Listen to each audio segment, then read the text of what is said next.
Welcome to Vlogmas video number 3. I'm gonna just point this out here and say I got bit by something last night. I think maybe a small spider. No big deal. It's not sensitive. It's itchy, but it's not sensitive. And it will be fine. It looks worse on camera than it does in real life. I think it's the lighting or something. But anyway, so that's there. I'm fine. I'm aware of it. I'm also going to point out that it is actually snowing out there, which is exciting. But it has meant that most of my plans for the last couple of days have been thwarted. And I don't have fun Christmas footage for you. Instead, I have my favorite reads of 2022. So let's just dive into these. 6 I don't have physical copies for. I mean, I have physical copies for all of them but one, but I don't know where they are. I think I still have a box of books somewhere that hasn't been unpacked yet, hiding among my craft supplies. So, I'll start with the one that I truly don't have a physical copy of, and that is Funny Farm by Lori Zaleski. I recently read this and it's still like sticking with me. This is the memoir of a woman who is just generally amazing, but one of the things that she does is, or one of the things she has done in her lifetime is cared for 600 stray or abandoned animals, and it's a book about her life and how that came about, and it's really quite beautiful. Hi Lola, she just looked at the camera. She's just saying hi. So she's very excited about the snow. She keeps going and looking out the front window and the back window. She's very excited. When we went for our walk today, there was just rain, and now it's all the white stuff. Lori's voice in this book is just so wonderful. It's authentic and real. And I don't just mean her voice on the audiobook. I mean like her written voice. It's a book that I would love to own, but I just don't right now. I got it from my library and that was a great way to be introduced to it, but I know that there are parts of it that I will want to read again. I suggest you pick it up. Falling in the category of books I loved, read, owned, and cannot find is Pied Piper by Neville Shute. This is my second Neville Shute. My first was A Town Like Alice, and that made it onto my favorite books of the year that I read that, and this one definitely made it onto my favorite books of this year. This was such an amazing book. I can't describe to you how wonderful of a storyteller Neville Shute is. If you have not experienced reading a Neville Shute, you really should. This one is about a man who during World War II just kind of wants to take, it's during the years of World War II, he's not an officer in the war or anything, but he just wants to take a vacation, and he ends up kind of on the front lines, and he has to help evacuate these children of his friends, and he just ends up, as he's trying to evacuate these children for his friends, he just ends up gathering more and more children. But there is a very sinister moral dilemma that happens that he has to deal with. And Neville Shute does such an amazing job of presenting all of this. He writes children in a really realistic way, and he deals with all of the complex emotions of this man as he tries to protect these children while putting himself in harm's way, and them having nothing to do with him, but them having everything to do with him. Fear and anxiety and courage and bravery, this kind of messy, mixed up stew of emotion and reaction and response. It's just, and yet it's such a clean, clear story. Like, it's so beautiful. I highly recommend that you pick up some Neville Shute, and A Town Like Alice and Pied Piper are both 5-star reads for me, and they are just really excellent. I have another Neville Shute on my to-be-read pile for 2023, and I'm really looking forward to it. Next, Jane in Love by Rachel Givney. I was so surprised by this book. I thought that I was going to just read a silly little love story with a time travel aspect, and it was a silly little love story with a time travel aspect. Oh, but it is also, well, it's so well told. It is such a beautifully told book. The writing is gorgeous. But again, it's dealing with really complex emotions. You have this character that you're already attached to, because if you picked up this book, you probably are a Jane Austen fan, right? And then this author's trying to embody Jane Austen, but not only to embody her, but to like place her in a different time period. So a time period that we're familiar with and a character that we're familiar with, but the two clash, right? I guess I should probably tell you a little bit about what the book is about. So you have Jane Austen, and she, in the 1700s, goes to visit a fortune teller, and the fortune teller kind of accidentally makes it so that Jane ends up time traveling because she's supposed to meet her soulmate. She wants to meet her soulmate, and her soulmate doesn't live in her time. And so she ends up time traveling. She meets her soulmate. It's a little Pride and Prejudice-y. It's lovely. And then she has to make a decision. Her books, which start to disappear because she hasn't been in the 1700s to write them, or the love of her life that is not in the 1700s and cannot travel through time. So she has to make a decision. What will she choose and why? You may feel like you know what she's going to choose and why, but the way that Givney deals with the emotion and tells you this story is very compelling. It is a light and fun romance with time travel in it, but it is also a really interesting deep dive into personal identity and autonomy. I don't know, it's a really great book. It's a really great book, and I don't think it got enough hype. I think people looked at the cover and looked at the title and were like, meh, not for me. It's more than it appears. The next book that is on my list is actually going to be two books. I'm going to talk about two at once. So by Ash Oakenthorne and by Rowan and You. These are both by Melissa Harrison. They are I hope they become more than a duology, but right now they're a duology. And I would love to read more stories in this series. This is a middle grade series. I read them in middle grade March. I listened to the audio, and I have to tell you, I read them as well. If you read the books, you get these beautiful illustrations, and if you listen to them on audio, you get music and a full cast. And these are about like the fairy folk and the little people that live in and call nature home, and how sometimes that clashes with our world, and sometimes they can complement each other and work together. It is about stewardship. It is about friendship. It is about identity. It is about all sorts of these really deep, wonderful, beautiful, vast topics, all told through this beautiful contemporary fairy tale. It is beautiful writing. If you're familiar with Melissa Harrison, you don't lose any of that just because she's writing for children. In fact, I would say writing for children enhances her gift, her lyricism, but you also get this hugely philosophical exploration of what it means to be alive and present in this place. It is very much a book about, or a series, both of the books. I've read them back to back and they feel like one book. It's very much a series about place. Love these books. They are not common. I had to order them from Blackwell's. They are not available in the United States, I don't think, but you can get them on Audible. I would love to see these books more widely read and more widely heralded. They are excellent, excellent books. I will give them to any child that I know well enough to give a book to. I won't just stand on the street and hand them to children, I promise. That'd be weird.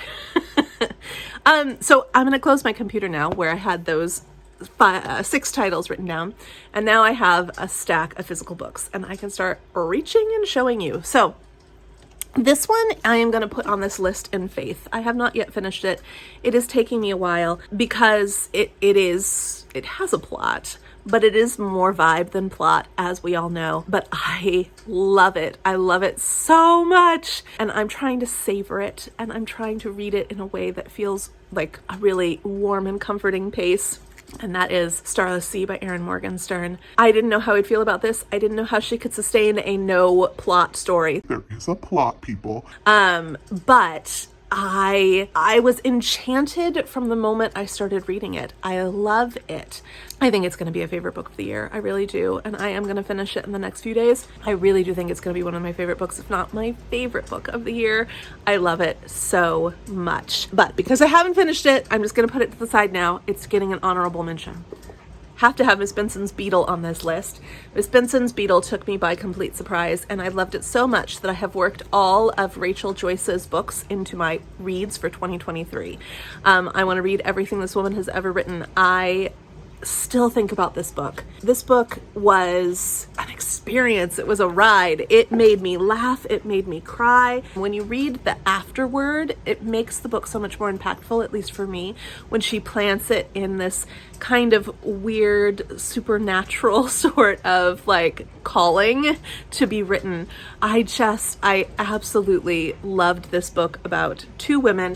Oh, and the part that I think about so often with this book is when I'm getting ready in the morning. I think about the beginning part of the book where you have Miss Benson, and she is a teacher, and she's in this school, and the kids treat her terribly, and she freaks out and steals somebody's hiking boots. And it's written so vividly that I feel like it's part of my story. It's not my story at all, but like I feel like it's a memory or something. It's written so clearly and vividly, and I fell in love with Rachel Joyce's writing. If you have not read Miss Benson's Beetle, please pick it up. It is a joy. I don't even feel like I read this one this year. It was so long ago. This has been the longest year. But this is Once Upon a Wardrobe by Patty Callahan. I read this in January of 2022. You smell Joey on it? Yeah.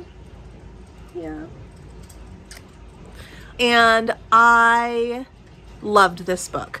I have heard that I probably will not enjoy other books by Patty Callahan. I would like to give that a try, but many of you have said to me that this is maybe that was me, Lola.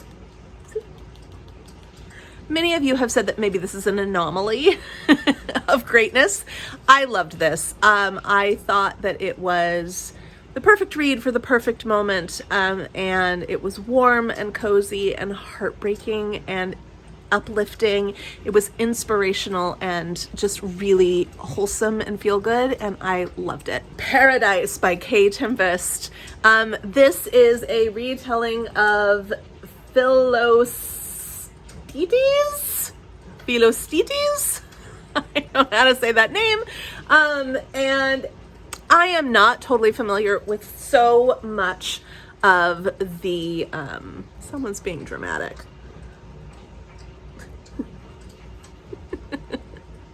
I am not familiar with so much mythology and history and stuff from ancient Greek and Rome. And this is one of those stories. And if you know it, then awesome. I didn't know it. I didn't know what was going to happen. It's about these three kind of like sprites or something that live, witches, I don't know, that live on this island with a guy who has been shipwrecked there. He was shipwrecked and left on purpose. And then this other guy has to come and try to pick him up and return him, and what will happen, because obviously there's a lot of hard feelings there. It's just, I'm not doing it justice. It's really, really excellent. And with that Kay Tempest insight into humanity and what motivates us and how we respond to things, it's clever. It's clever, but it's also beautiful, because Kay Tempest also writes a beautiful line. It's a play, but it reads like poetry. I read the whole thing out loud, standing up, walking around my old living room, because I just couldn't stop. I couldn't stop. I read the whole thing at once, and parts of it were shocking. Parts of it were beautiful, and parts of it were hilarious. It is not set in the past. It's set in a kind of dystopian future. It's beautiful. I wish that I could see it played out. I wish I could see like a performance of it. It was performed at the National Theatre in London. I don't live in London yet. I'm hoping. The Maid by Nita Prose. I know that this got a lot of hype, and it got a lot of Marmite responses. People love it. People hate it. I guess a lot of people just feel meh about it, but I love it. I love how it is kind of in this nondescript time period that feels like it could be the 30s as well as yesterday. I love that the character just is who she is. I think one of the main criticisms of this is that she doesn't get labeled as neurodiverse, but she reads as neurodiverse, and one of the main complaints is, why don't they just say it? But you know what? Like, why do they have to? She just is who she is, and she acts how she acts, and that's her life. It's her story. I think that it was the right choice, and I really think that it adds a lot to the book that the main character just gets to be who she is, because that's how she's always lived her life. She just is who she is, and she doesn't label herself, and her grandmother never labeled her. And the people who do try to label her are actually kind of cruel to her and take advantage of her. And so I actually think that it's an important plot point that she is never actually, like, it never actually states what she's dealing with. It was really hard to read as people tried to manipulate her, but at the same time, the ending is so triumphant, and I just really loved it. It is not necessarily a believable book, but it is a wonderful book. People were a little bit upset about who did it because it was not something they could figure out on their own. But I don't feel like it was meant to be that kind of book. I think this was a character study, or a set of character studies, more than it was meant to be a mystery. It's not, I mean, people get upset with Agatha Christie when she creates a mystery that that you can't solve because she hasn't given you all the pieces that you need. And I get that, because people go to Agatha Christie it's almost like a game. It's almost like an interactive role player game. Like, you get to be Miss Marple, or you get to be Poirot. And that is not what this was meant to be, I don't think. I think this was meant to be a story that just happened to hinge on a murder, because the whodunit is so much, it's important who did it, because it's part of the bigger message about empowerment, and it's part of the bigger message about disempowerment and silencing. I thought that this was a beautiful book. I loved it, and I recommend that you read it. It's also just super fun. It's super fun. And there's plenty of, like, really clear good guys and bad guys, and I liked that too. I read The Book of Accidents by Chuck Wendig, and absolutely loved this book. I am so shocked by how much I loved this book. I still think about it. It has the best ending of a horror novel or movie that I have ever seen. An ending that both makes sense, is surprising, and satisfying. So many times I feel like nobody can end. Stephen King, oh my goodness. I love his stories until the end. Like, so many things could have gone wrong with the ending of this story, and they just didn't. I was enthralled. I was terrified. I was disgusted. I was humored. I was enthralled from the beginning to the end of this horror novel. And I would like to try another Chuck Wendig, but I'm afraid that nothing will compare to The Book of Accidents. I genuinely loved this book. It kind of is about, I can't really tell you everything, but it's kind of about a man and a woman who grew up in the same town and experience different kinds of horrors there. Both leave, they meet each other elsewhere. They fall in love, and they have a child, and because of circumstances, they have to move back to this place that they had these horrors in, and their child starts to experience some things as well. So that is the nutshell of what this book is about, and the things that happen in it. It is phenomenal. It's phenomenal. And like Neville's Shoot, but in a totally different vein. It's such good storytelling. That is what is happening with all of these books, is so far that I've said is the storytelling is so phenomenal. So phenomenal. Next, speaking of storytelling, Forever Amber. This was one of Bean's Big Book Bash picks back when I was still able to do Bean's Big Book Bash the way that I had intended to do it.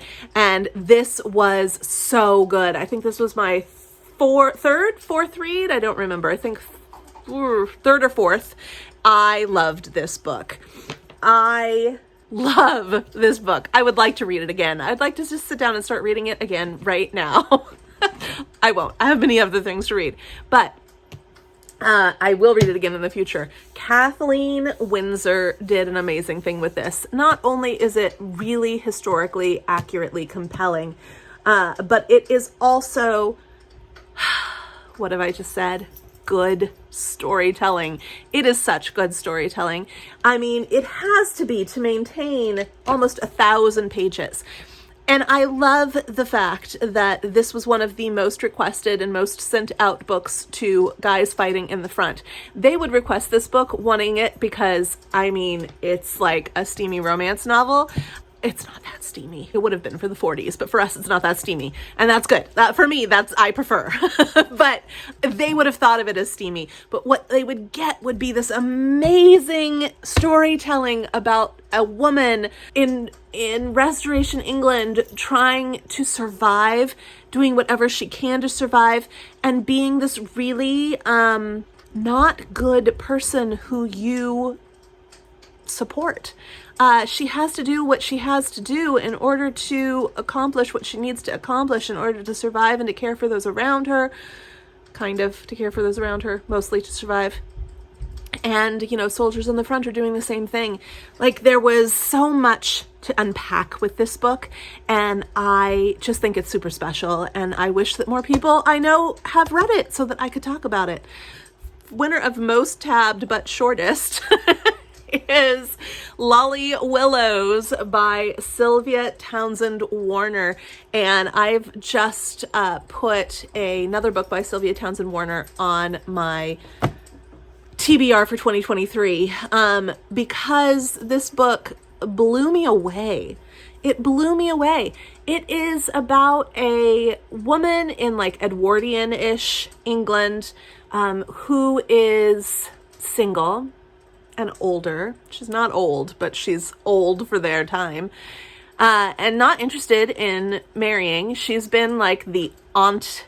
She is an aunt, but she's been like the aunt figure in her family, her patriarchal family. She's had barely any space, time, or place of her own.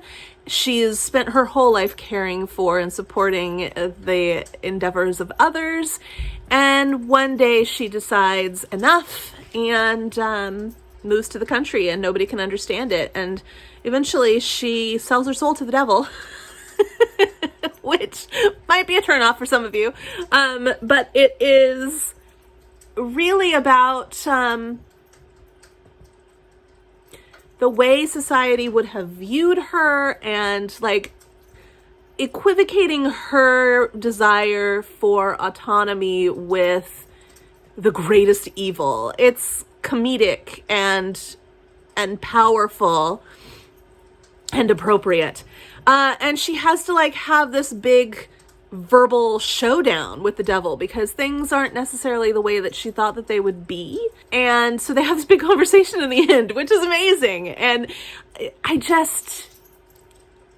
can't explain to you without you having read it how profound this book is, and yet also lighthearted and highly readable. There's something in Sylvia Townsend Warner that reminds me a lot of P.L. Travers. And if you have read the Mary Poppins books, as well as, of course, familiarized yourself with the Disney idea of Mary Poppins, then you can feel that kind of like sinister, evil goodness that I am talking about with this Lolly Willows. It's, again, excellent storytelling. It is so beautifully written. There's so much insight in there. And yet it's also this like sinister, dark kind of story at the same time. Love it, love it. My Mess is a Bit of a Life by Georgia Pritchett.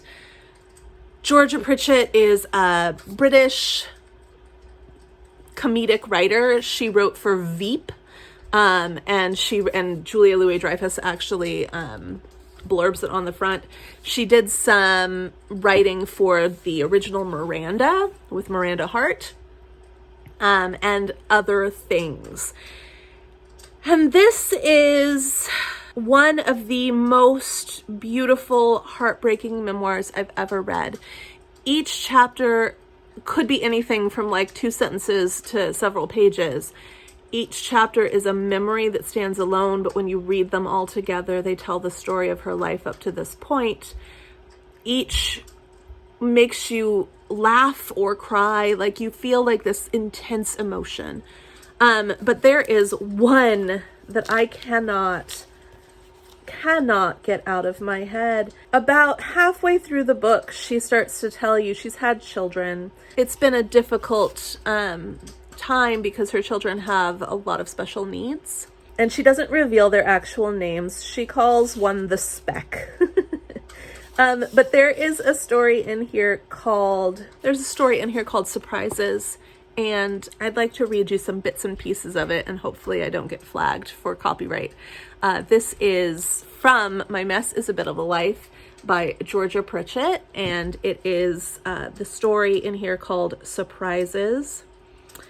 There were plenty of other surprises too. In fact, life with non-neurotypical children, as they're catchily called, is full of surprises. Whether it's emptying out the bin so that your child can look for a piece of toenail he wants to glue back on, or getting a ceramic heart saying, "Danger, crumbling quarry" for Mother's Day, or sitting on the doorstep in the snow waiting with your son until the crying has gone out of my voice, or whether it's catching the boys squirting toothpaste all over the walls and then being told, "I'm going to shave off your eyebrows so you can't be cross."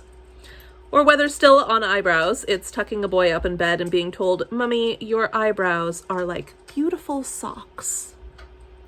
Or maybe it's one of them fainting, yep, passed on that excellent gene, when he hears me vacuuming on Christmas Eve because he thinks it's Santa Claus's sleigh landing on the roof, or it's comforting a child one night because he's remembered that earlier he bumped his elbow, and then comforting him again the next night because he's remembering that he bumped his elbow. Then there are surprises on a whole different level. Chloe had been one of the Speck's teachers and had helped him learn to speak.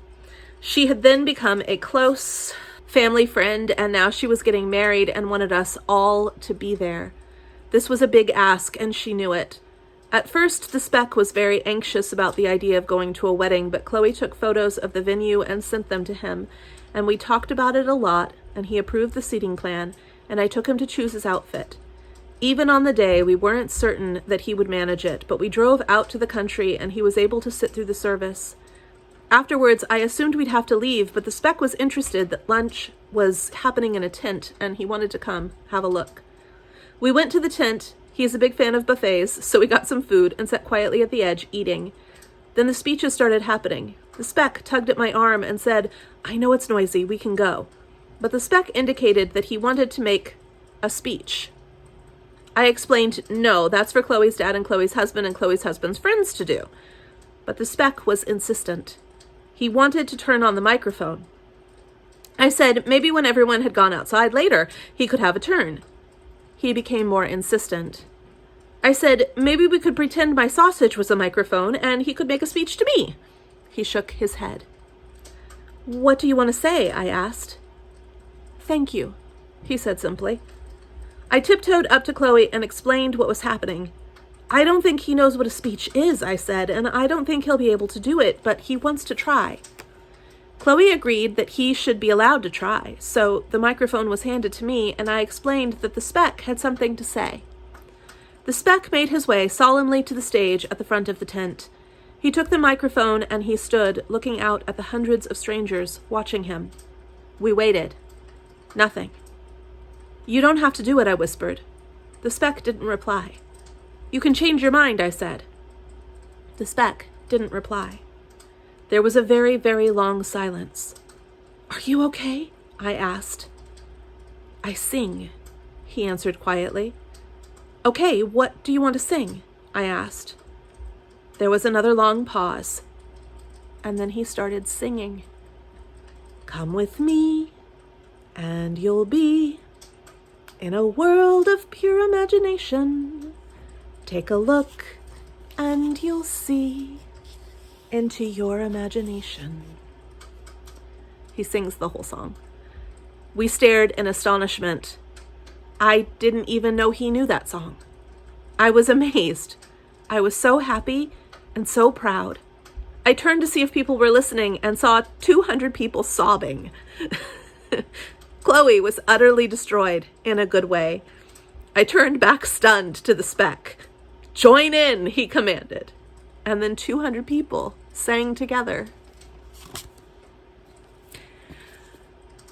I'm tearing up now. If you love a good story, a good true story, a good, real, authentic, true story about the good and the bad of being a human being, I suggest you pick up My Mess is a Bit of a Life. I read this for school for my master's degree that I have put on pause since moving, but this is one of the joys of having started that crazy journey. This is Sir Gawain and the Green Knight, and this is the new verse translation by Simon Armitage. And I absolutely loved this. I was not familiar with the Green Knight at all, and it just took me by storm, this story did. I loved it. I tried to watch the new movie version, and I do not recommend, but I do recommend this. I know that Tolkien also has a translation of it, and I would like to read that translation as well. I'm not a huge Tolkien fan. I'm not an anti-Tolkiener. Don't come at me.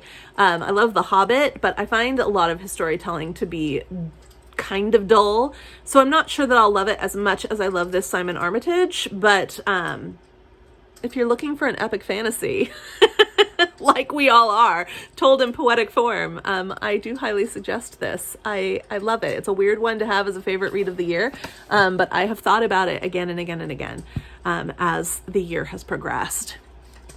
A more recent read, in October, I read and fell in love with Uncle Silas by J.S. Lafanu, J. Sheridan Lafanu.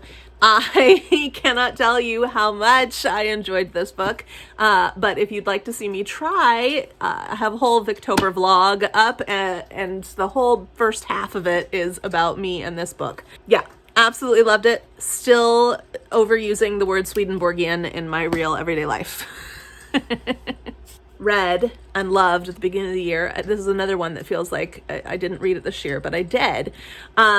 Rosamund Pilcher's Winter Solstice, and this is the one to beat for me. I still have not, I have a note in here. Metacognition, response inhibition, stress toolbar.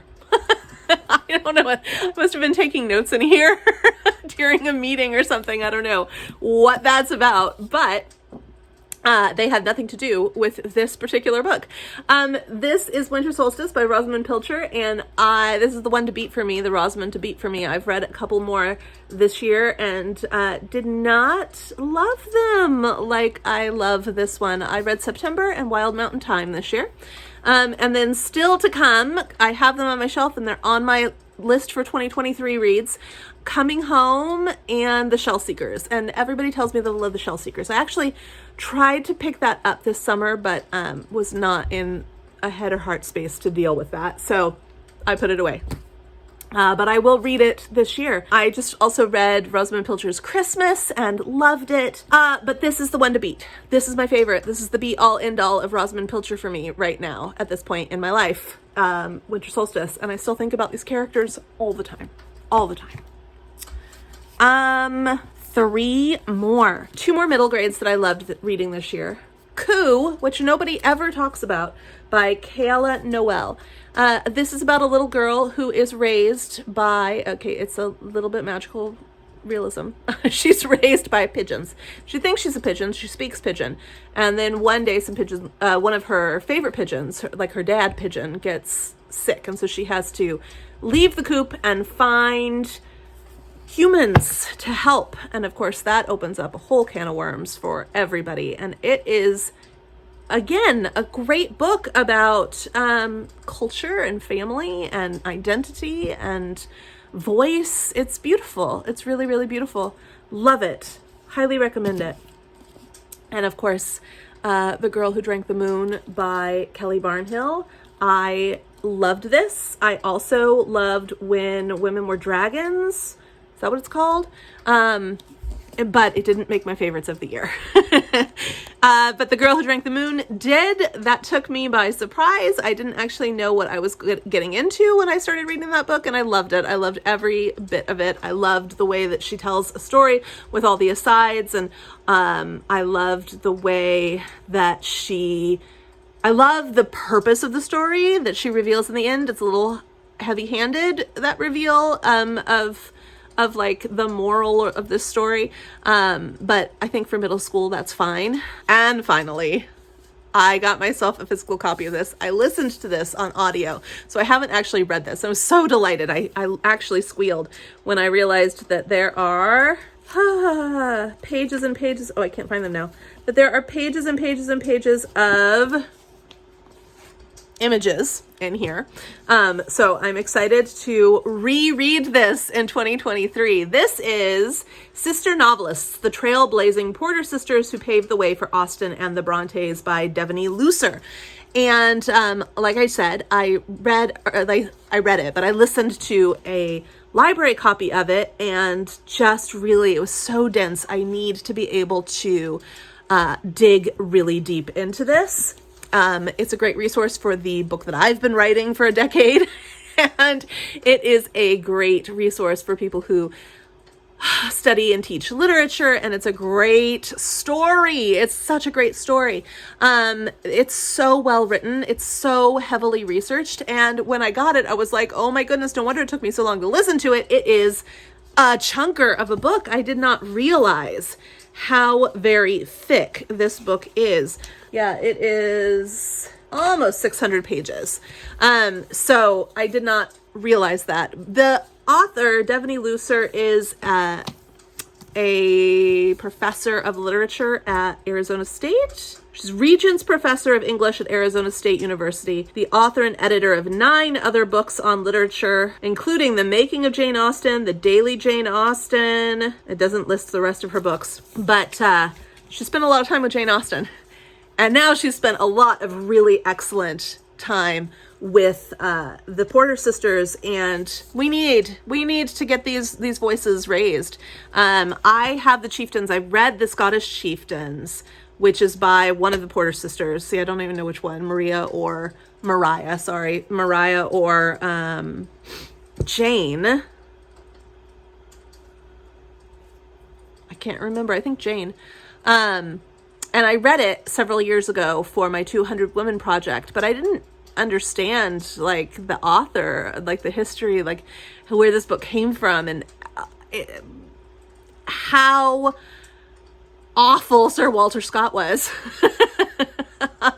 We really need to know about the Porter sisters. They need to be studied. They need to be talked about. They need to be read. We need to bring their books back. And so I think that this is not only a really great read if you enjoy biography, if you enjoy history, if you enjoy literature, but this is also a really important book, an untold story that needs to be told. Anyway, those were my favorite reads of 2022. This has become a very long video. It is white outside. It is so white out there. It's beautiful. It looks like it's barely coming down now, but who knows if that will remain the case. Right now, it's white and gorgeous and beautiful, and we're gonna go make a dent in that, I think. Maybe I might wait till she wakes up naturally. But yeah. Merry Vlogmas. One more video before the big day, if you celebrate Christmas. Happy Hanukkah to my friends who are Jewish. I think yesterday was the first day of Hanukkah, and yeah. Talk to you later. Let's truly go read. I'm gonna go read and try to finish The Starless Sea.